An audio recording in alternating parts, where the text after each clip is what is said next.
मनीषा को मिला न्याय, 3 आरोपी गिरफ्तार और हुआ पर्दाफाश।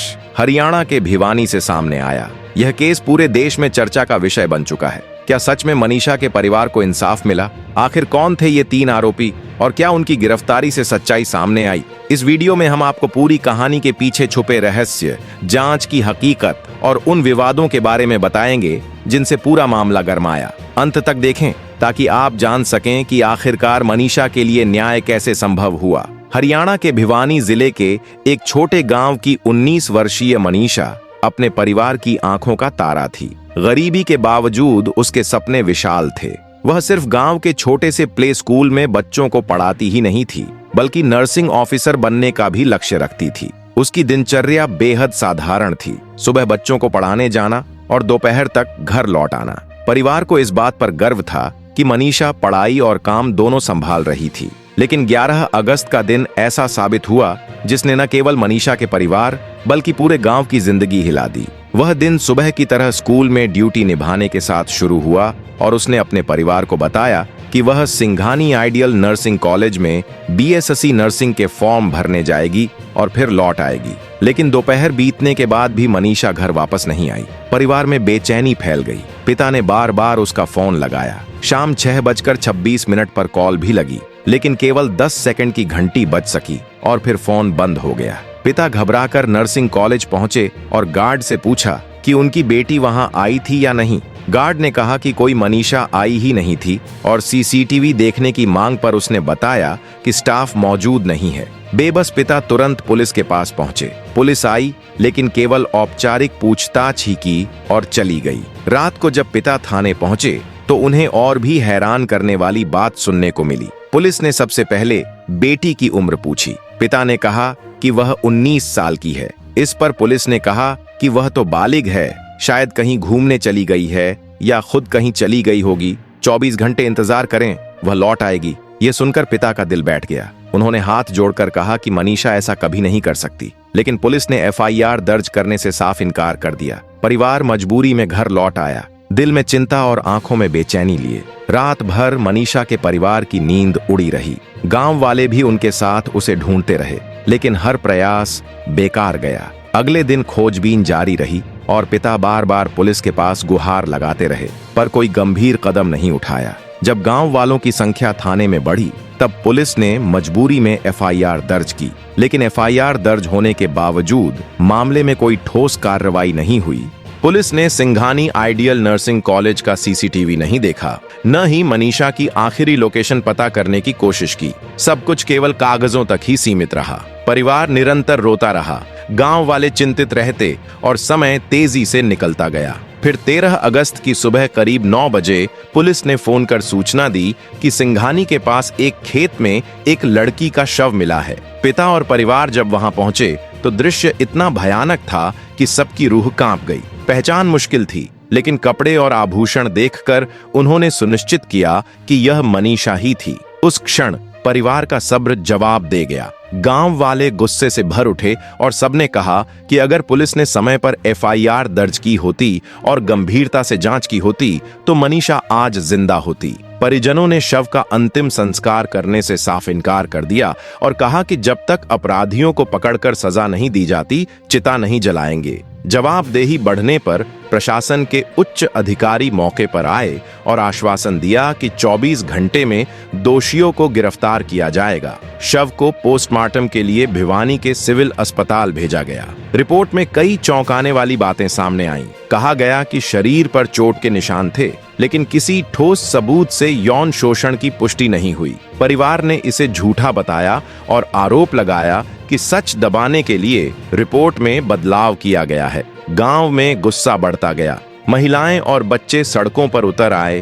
कैंडल मार्च और प्रदर्शन होने लगे। सोशल मीडिया पर मामला वायरल हो गया और हर कोई न्याय की मांग करने लगा। परिवार ने पहली पोस्टमार्टम रिपोर्ट को मानने से इनकार कर दिया और दोबारा जांच की मांग की। सरकार ने दबाव में दूसरी पोस्टमार्टम का आदेश दिया, लेकिन दूसरी रिपोर्ट पहली से उलट थी। पहली रिपोर्ट में चोट के निशान थे और शरीर की ताजगी बताई गई थी, जबकि दूसरी रिपोर्ट में कहा गया कि चोट जानवरों की वजह से बनी और शरीर सड़ चुका था। दोनों रिपोर्ट्स में विरोधाभास ने मामला और पेचीदा बना दिया। परिवार ने आरोप लगाया कि पुलिस और प्रशासन मिलकर किसी बड़े आरोपी को बचाने की कोशिश कर रहे हैं। गांव-गांव में विरोध प्रदर्शन तेज हो गए। लोगों का मानना था कि यह साधारण अपराध नहीं था, इसमें वही लोग शामिल हो सकते हैं जिनके पास मेडिकल जानकारी और नेटवर्क है। परिवार का कहना था कि मनीषा को पहले जबरन गायब किया गया और फिर शव उस खेत में फेंका गया ताकि सबूत मिट जाए, क्योंकि वह जगह लोगों की आम आवाजाही वाली थी। इसी बीच खबर आई कि पुलिस ने 3 संदिग्धों को हिरासत में लिया है। पुलिस ने बताया कि तीनों संदिग्ध एक दूसरे के दोस्त हैं और यही असली आरोपी माने जा रहे हैं। हरियाणा भाजपा अध्यक्ष सोहन लाल बडौली ने भी पुष्टि की कि आरोपियों को गिरफ्तार कर लिया गया है और उनके दस्तावेज व जानकारी मीडिया तक पहुंच चुकी है।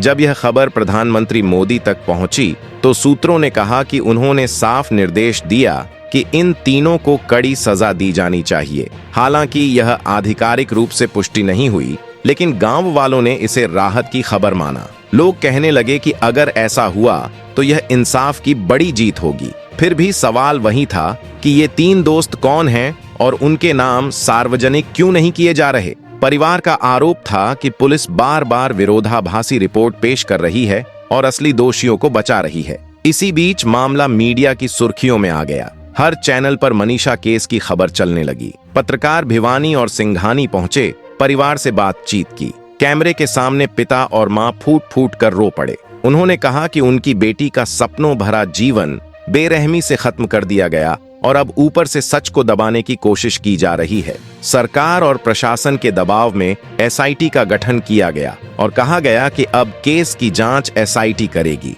एसआईटी ने भरोसा जताया कि वे पूरी ईमानदारी से जांच करेंगे, लेकिन परिवार को शक था कि यह सब केवल समय काटने के लिए किया जा रहा है। सोशल मीडिया में अफवाहों का दौर शुरू हो गया। किसी ने कहा कि आरोपी पकड़े जा चुके हैं, किसी ने दावा किया कि दिल्ली के बड़े डॉक्टरों का नेटवर्क इसमें शामिल है। कुछ ने कहा कि यह केस केवल हरियाणा का नहीं बल्कि पूरे देश का मामला है। अफवाहें माहौल को और गर्माती रहीं।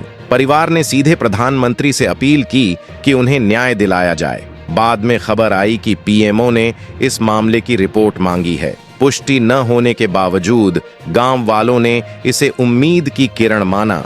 पंचायत की बैठक में तय किया गया कि अगर जल्द दोषियों के नाम उजागर नहीं हुए तो वे दिल्ली कूच करेंगे और संसद के सामने धरना देंगे। पुलिस बार-बार कहती रही कि जांच जारी है और सच सामने आएगा, लेकिन ग्रामीण पूछते रहे कि अगर आरोपी पकड़े गए हैं तो उनके नाम और तस्वीरें क्यों नहीं दिखाई जा रही। इसी बीच पुलिस ने कहा कि शक के आधार पर कई लोगों को हिरासत में लिया गया है, लेकिन परिवार ने इसे केवल दिखावा बताया।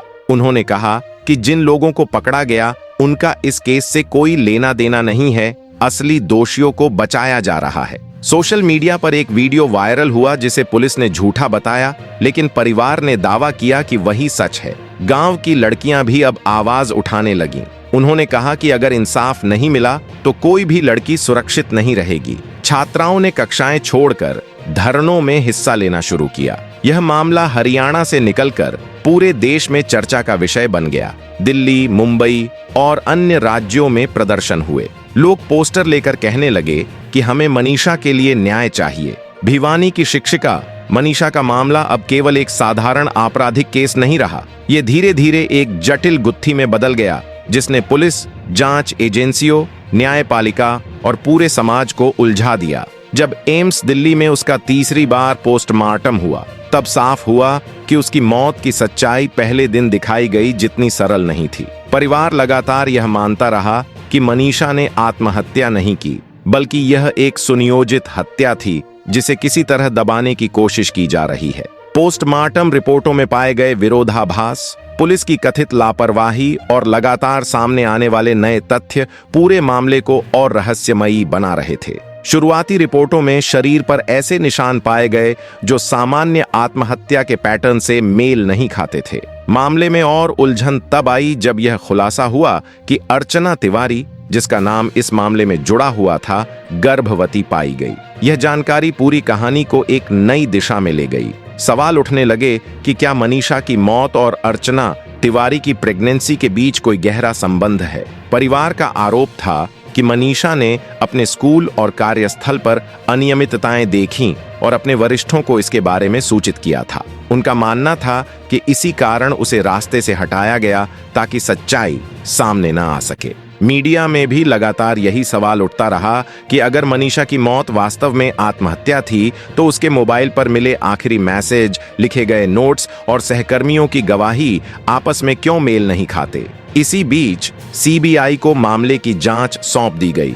ताकि निष्पक्ष और गहन जांच हो सके। सीबीआई की टीम जब भिवानी पहुंची तो उन्होंने सबसे पहले स्थानीय पुलिस द्वारा तैयार की गई चार्जशीट और गवाहों के बयान खंगाले। जांच में सामने आया कि कई अहम गवाहों के बयान दर्ज ही नहीं किए गए थे और कुछ महत्वपूर्ण सबूतों को नजरअंदाज किया गया या ठीक से सील नहीं किया गया। इसने परिवार की आशंकाओं को और मजबूत कर दिया कि कहीं न कहीं सच को छुपाया जा रहा है। सीबीआई ने अर्चना तिवारी को भी गहन पूछताछ के लिए बुलाया क्योंकि उसकी प्रेगनेंसी इस केस में महत्वपूर्ण सबूत बन चुकी थी। पूछताछ के दौरान उसने कई बार विरोधाभासी बयान दिए, जिससे एजेंसी को शक हुआ कि वह कुछ छिपाने की कोशिश कर रही है। सोशल मीडिया पर इस केस ने व्यापक आंदोलन खड़ा कर दिया। लोग लगातार मांग कर रहे थे कि दोषियों को कड़ी सजा दी जाए और मनीषा को न्याय मिले। परिवार की शुरू से ही मान्यता रही थी कि मनीषा किसी बड़े षड्यंत्र की शिकार बनी है। उन्होंने बार बार कहा कि उनकी बेटी ने अपनी जान नहीं दी, बल्कि उसकी जान ली गई। सीबीआई की शुरुआती रिपोर्टों में भी संकेत मिले कि मौत का कारण उतना स्पष्ट नहीं था जितना पहले बताया गया। रिपोर्ट में मनीषा के शरीर पर दबाव और संघर्ष के निशान पाए गए, जो परिवार के आरोपों को और मजबूत करते हैं। लेकिन सवाल अब भी वही था कि आखिर उसे रास्ते से हटाने के पीछे असली मकसद क्या था? क्या यह केवल व्यक्तिगत विवाद था या इसके पीछे कोई बड़ा रैकेट और षड्यंत्र था? अर्चना तिवारी की प्रेगनेंसी ने पूरे मामले को और जटिल बना दिया। अब यह पता लगाना जरूरी हो गया था कि उसका संबंध किन किन लोगों से था और क्या वह इस केस में सीधे तौर पर शामिल थी। जांच में यह भी सामने आया कि मनीषा और अर्चना एक दूसरे को जानती थीं और कई बार स्कूल से जुड़े कार्यक्रमों में एक ही मंच पर दिखी थीं। इस तथ्य ने जांचकर्ताओं को चौंका दिया और शक बढ़ा कि शायद यह मामला केवल स्कूल या व्यक्तिगत विवाद तक सीमित नहीं था, बल्कि किसी बड़े नेटवर्क से जुड़ा था। जांच के दौरान धीरे धीरे कई और नाम सामने आए जिनके तार सीधे शिक्षा विभाग और स्थानीय राजनीति से जुड़े थे। कुछ अधिकारियों के नाम भी गुप्त रूप से उजागर हुए जिन्होंने पहले भी मनीषा पर दबाव डालने की कोशिश की थी। लेकिन मनीषा का स्वभाव साफगो और दृढ़ था। वह गलत को गलत कहने से कभी पीछे नहीं हटती थी। शायद यही उसकी सबसे बड़ी कमजोरी भी बन गई। सीबीआई की टीम ने दिल्ली और हरियाणा दोनों जगहों पर छापे मारे, कॉल डिटेल्स और डिजिटल साक्ष्य इकट्ठे किए। जांच में यह सामने आया कि मौत से कुछ घंटे पहले मनीषा ने किसी अज्ञात नंबर से बात की थी, जो बाद में बंद कर दिया गया। यह नंबर अभी भी रहस्य बना हुआ है। एजेंसियों ने इसे ट्रेस करने की कोशिश की, लेकिन सफलता नहीं मिली। इसी बीच मनीषा के दोस्तों और सहकर्मियों ने बताया कि वह पिछले कुछ हफ्तों से अत्यधिक तनाव में थी और कई बार कह चुकी थी कि उसे डर है कि उसके साथ कुछ गलत हो सकता है। उसने यह बातें परिवार को पूरी तरह नहीं बताईं, क्योंकि वह उन्हें परेशान नहीं करना चाहती थी। यह बयान यह स्पष्ट कर गया कि मनीषा किसी बड़ी साजिश की शिकार थी। अदालत ने मामले पर कड़ी निगरानी रखी और मीडिया लगातार इसे कवर कर रही थी। मनीषा का नाम अब भ्रष्टाचार और अन्याय के खिलाफ उठने वाली आवाजों का प्रतीक बन चुका है। जांच में यह सामने आया कि अर्चना तिवारी की प्रेगनेंसी सिर्फ व्यक्तिगत मामला नहीं थी, बल्कि इसमें प्रभावशाली लोग शामिल थे। परिवार कहता है कि जब तक पूरी सच्चाई सामने नहीं आती और दोषियों को सजा नहीं मिलती, वे चैन से नहीं बैठेंगे। हालांकि नीचे दी गई बातें अभी तक आधिकारिक पुष्टि के बिना हैं। कथित आदेश, पकड़े गए आरोपियों की पहचान, वायरल वीडियो, ऑडियो और पोस्टमार्टम निष्कर्ष, इन्हें केवल अनवेरिफाइड जानकारी माना जाना चाहिए। अगर आपको यह वीडियो पसंद आया हो तो लाइक करें, अपने दोस्तों के साथ शेयर करें और हमारे चैनल को सब्सक्राइब करना ना भूलें, ताकि आप हमारी आने वाली नई वीडियोस सबसे पहले देख सकें।